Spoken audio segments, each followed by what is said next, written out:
Writing my husband's story, one student at a time. I'm Beth Neri. I'm reading an anonymous story as told to Michael Dane.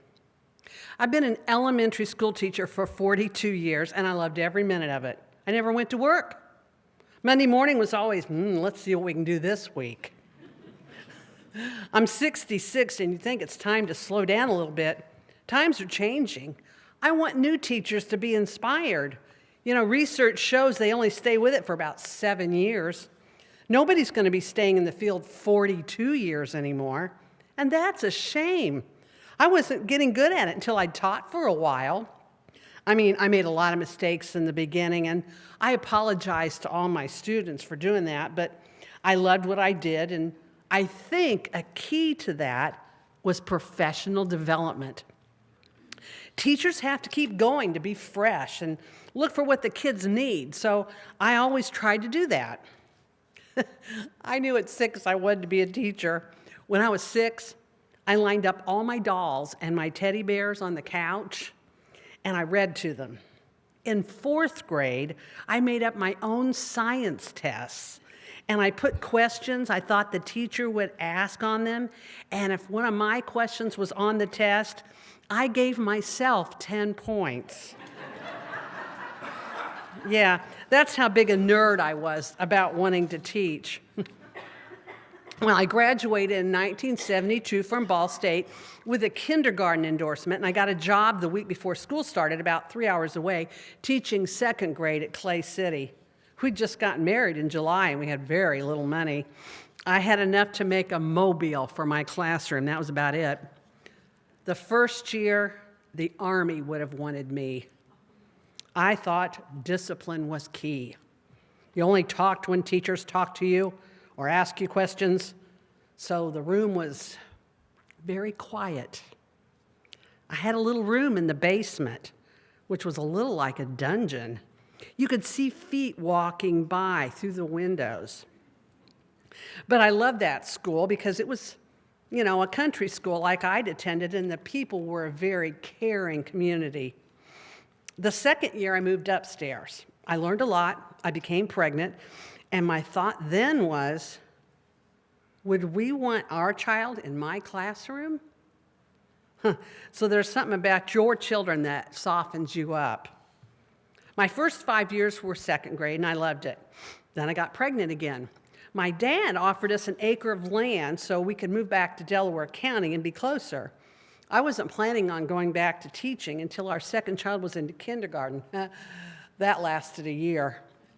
I missed the interaction. I missed the kids. I started subbing. I told him I would only sub in K, 1, and 2. So my first calls, of course, were for 5th grade. I learned a lot from subbing. For example, the first day, the principal said, you're going to have one student who's going to give you trouble, so just get a hold of him and make him a believer, and you'll be fine. So he walked in, sat down, threw an arm over a chair, and I got in his face and I said, I'm a teacher, not a garbage collector, and I'll take no garbage from you today. And he said, I haven't done anything yet. And I said, and you won't. I got no trouble from him the rest of the day. I loved 5th grade because you could talk about current events, and they weren't as huggy as the little kids. My husband had gone back to college. He was a Vietnam vet, and when I was at Clay City, he came to help a little boy who had been abused, and he fell in love with that. So he graduated from Indiana State in elementary education, too. So when we came up here, built a house, he subbed for the first year, and then he got a job at Eastbrook. He taught 3rd, 4th, and 5th grades. After I subbed for a year, I learned there was going to be a 1st grade opening, and the principal selected me to fill it because he thought I was more motherly than the current teacher.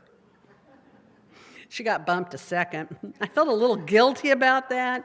Then I taught at Harrison until they made a K2 building at Gaston. But by 1989, I had had enough. I gave the principal my resignation and said, I can't do this anymore. I just can't sign busy work for the kids. And that's what it really was. We gave them busy work in the morning so we could meet with them in groups. Some kids never got done, and they shouldn't have to stay in from recess for that. Some kids got done, so you had to give them more.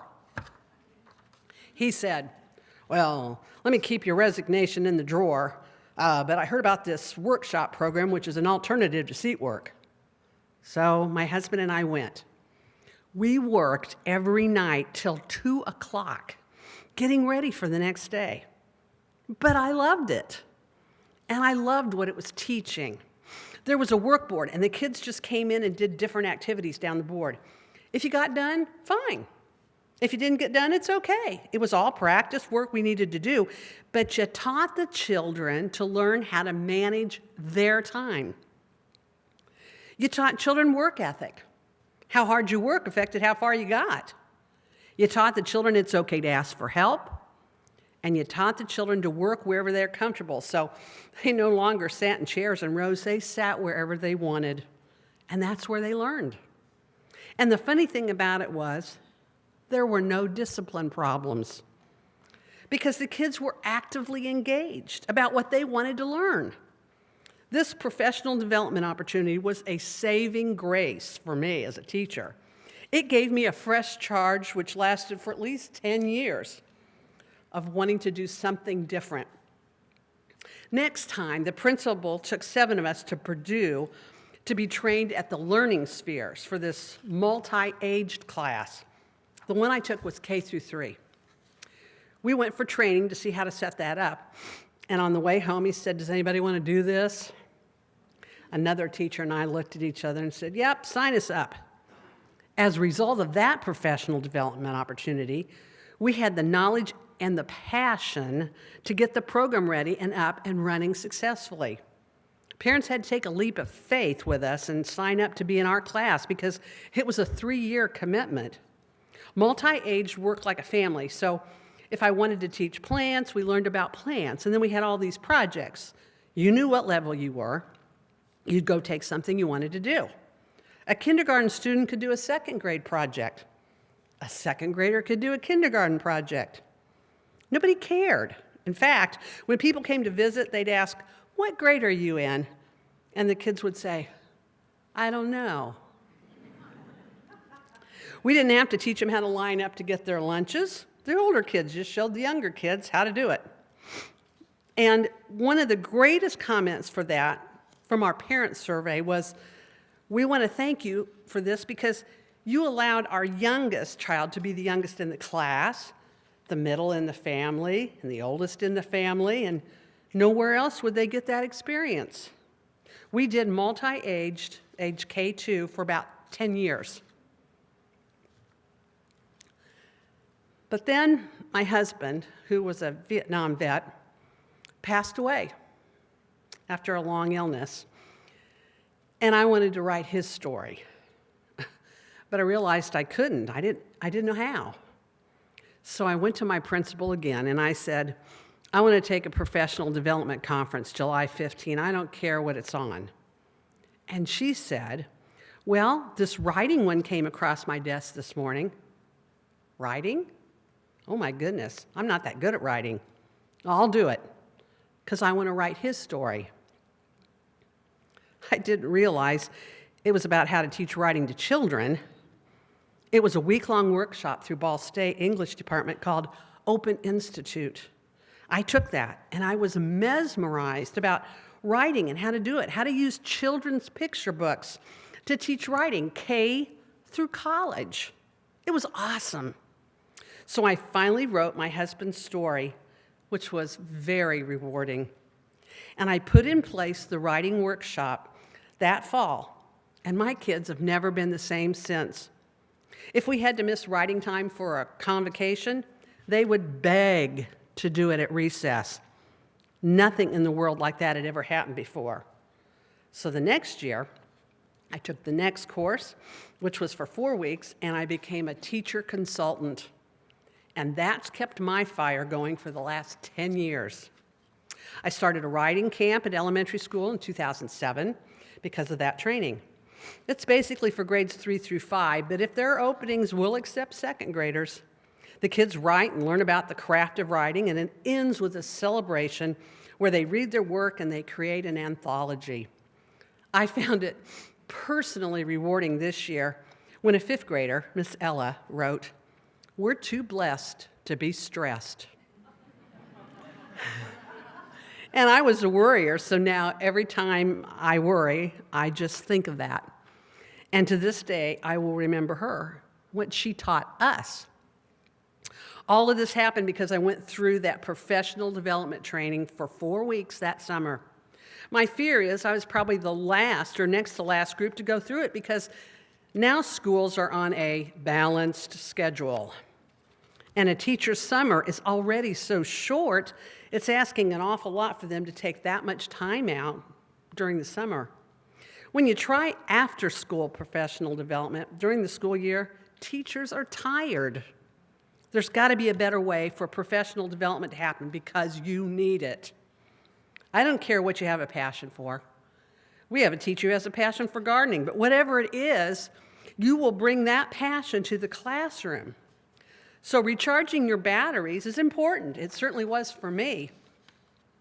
My advice for teachers is love what you do. Then it's not a chore to go to work. And if you don't want it, please save the kids and get out because they deserve good teachers.